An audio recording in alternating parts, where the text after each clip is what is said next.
Assembly ఎన్నికల్లో ఇచ్చిన హామీ మేరకు వికలాంగులు, వృద్ధులు, వితంతువులు, గీత కార్మికులు, పీడీ కార్మికుల పెన్షన్లు పెంచే వరకు రేవంత్ సర్కార్పై రాజీలేని పోరాటం కొనసాగిస్తామని భారత వికలాంగుల హక్కుల పరిరక్షణ సమితి రాష్ట్ర అధ్యక్షులు గిద్దె రాజేష్ అన్నారు. మంగళవారం మునగాల మండలం కలకోవ గ్రామంలో నిర్వహించిన సంఘం మండల ముఖ్య కార్యకర్తల సమావేశానికి ముఖ్య అతిథిగా హాజరైన భారత వికలాంగుల హక్కుల పరిరక్షణ సమితి రాష్ట్ర అధ్యక్షులు గిద్దె రాజేష్ కార్యక్రమాన్ని ఉద్దేశించి మాట్లాడారు. అసెంబ్లీ ఎన్నికల్లో గెలిచిన నెల నుండి ఆసరా పెన్షన్లు పెంచుతామని చెప్పిన నాటి పీసీసీ అధ్యక్షుడు నేటి ముఖ్యమంత్రి రేవంత్ రెడ్డి అధికారంలోకి వచ్చిన తర్వాత ఇచ్చిన మాట ప్రకారం పెన్షన్లు పెంచకుండా తాత్సారం చేయడంపై ఆగ్రహం వ్యక్తం చేశారు. ఎన్నికల్లో ఇచ్చిన హామీ మేరకు ఆసరా పెన్షన్లన్నింటినీ పెంచాలని కోరుతూ ముఖ్యమంత్రి రేవంత్ రెడ్డి ప్రాతినిధ్యం వహిస్తున్న కొడంగల్ నియోజకవర్గం నుండి తమ కొట్లాటను ప్రారంభిస్తామని తెలిపారు.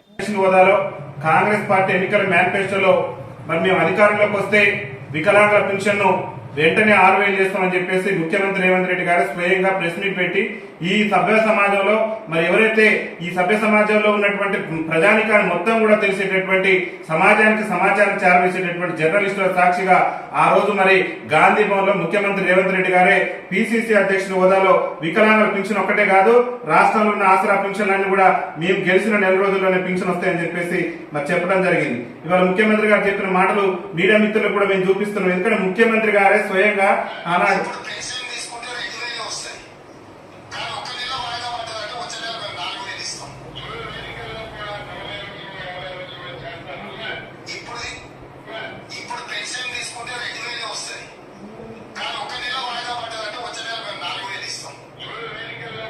రేవంత్ రెడ్డి గారు పిసిసి అధ్యక్షుడు ఉన్నప్పుడు మరి ఏం మాట్లాడిందో ఒకసారి చూడాలి. మీడియా మిత్రులు గమనించారు. సభ్య సమాజం మరి అసెంబ్లీ ఎన్నికలు పూర్తయితే ఇప్పుడు పింఛన్ మీరు ఆనాడు ఉన్నటువంటి బీఆర్ఎస్ పార్టీ ఇచ్చే పింఛన్ కాదు. మేము కనుక మరి ఎన్నికలు పూర్తయి కాంగ్రెస్ పార్టీ కనుక అధికారంలోకి వస్తే మేము పింఛన్ డబల్ చేస్తామని చెప్పేసి ఆనాడు పిసిసి అధ్యక్షుడి హోదాలో రేవంత్ రెడ్డి గారు స్వయంగా ప్రకటన చేసిండు. ఇవాళ అధికారంలోకి వచ్చిన తర్వాత మా వికలాంగుల సమాజానికి మరి మీరు ఎన్నికల మేనిఫెస్టోలో చెప్పిన విధంగా పింఛన్ పెంచాలని చెప్పేసి మీరు డిమాండ్ చేస్తూ మరి శాంతియుత మార్గంలోనూ మరి మేము వినతి పత్రం ఇచ్చేటటువంటి సందర్భంలో మరి భారీ ఎత్తున పోలీస్ బలగాలను ధరించి మా యొక్క ఉద్యమాలను అణచివేటటువంటి కుట్రను ముఖ్యమంత్రి గారు చేయడం పట్ల భారత వికలాంగుల హక్కుల పరిరక్షణ సమితి రాష్ట్ర కమిటీ పక్షాన్ని మేము పూర్తి స్థాయిలో తప్పుపడుతూ ముఖ్యమంత్రి గారికి ఇప్పటికైనా ఎన్నికల సమయంలో మీరు ఇచ్చినటువంటి హామీని తక్షణమే నిలబెట్టుకునేందుకు ప్రయత్నం చేయాలని చెప్పేసి కూడా మేము విజ్ఞప్తి చేస్తున్నాం. ఏదైతే మీరు పోలీసు నిర్బంధాలు చేశారో మీ సొంత నియోజకవర్గం కొడంగల్ నియోజకవర్గం నుంచి మరి మేము మరో పోరాటానికి కూడా సిద్ధం కాబోతున్నాం. మరి మా యొక్క కొట్లాట కొడంగల్ నియోజకవర్గం నుంచి ఉండబోతుంది.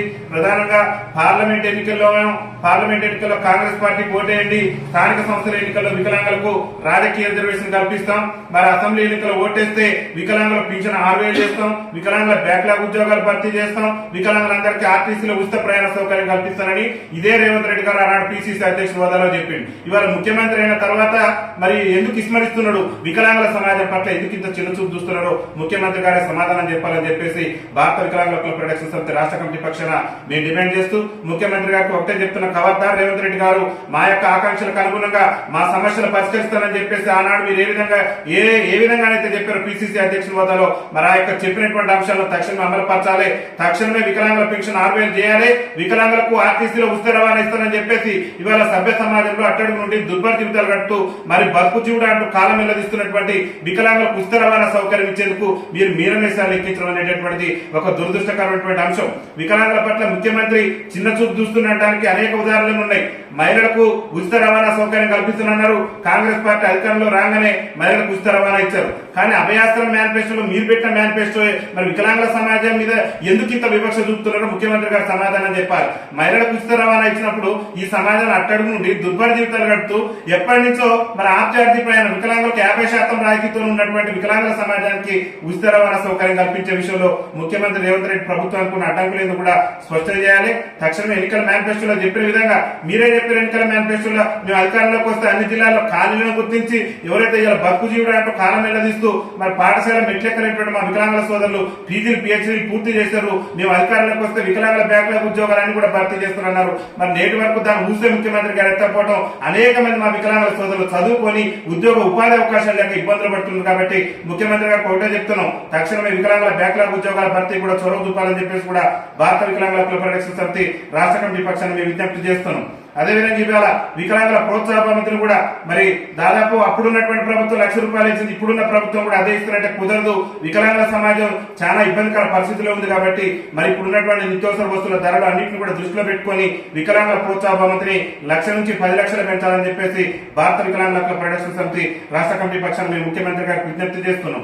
అదేవిధంగా ఇల్లు లేనటువంటి నిరుపేదలు ఎవరైతే ఆసరా పింఛన్ వచ్చి ఇల్లు లేనటువంటి నిరుపేద వికలాంగులు ఉన్నారో వాళ్ళందరికీ కూడా మరి ప్రభుత్వమే ఇల్లు నిర్మించే విధంగా ఉచితంగా ఎంత ఖర్చైనా సరే వికలాంగులకు అనుగుణంగా ఉండే విధంగా మరి వారికి అవసరాలకు తగినట్టు విధంగా ఉండేటటువంటి విధంగా మరి ప్రభుత్వమే వికలాంగులకు ఉచితంగా ఇల్లు నిర్మించి ఇవ్వాలని చెప్పేసి కూడా భారత వికలాంగుల హక్కుల పరిరక్షణ సమితి రాష్ట్ర కమిటీ పక్షాన ముఖ్యమంత్రి రేవంత్ రెడ్డి గారికి మేము విజ్ఞప్తి చేస్తున్నాం.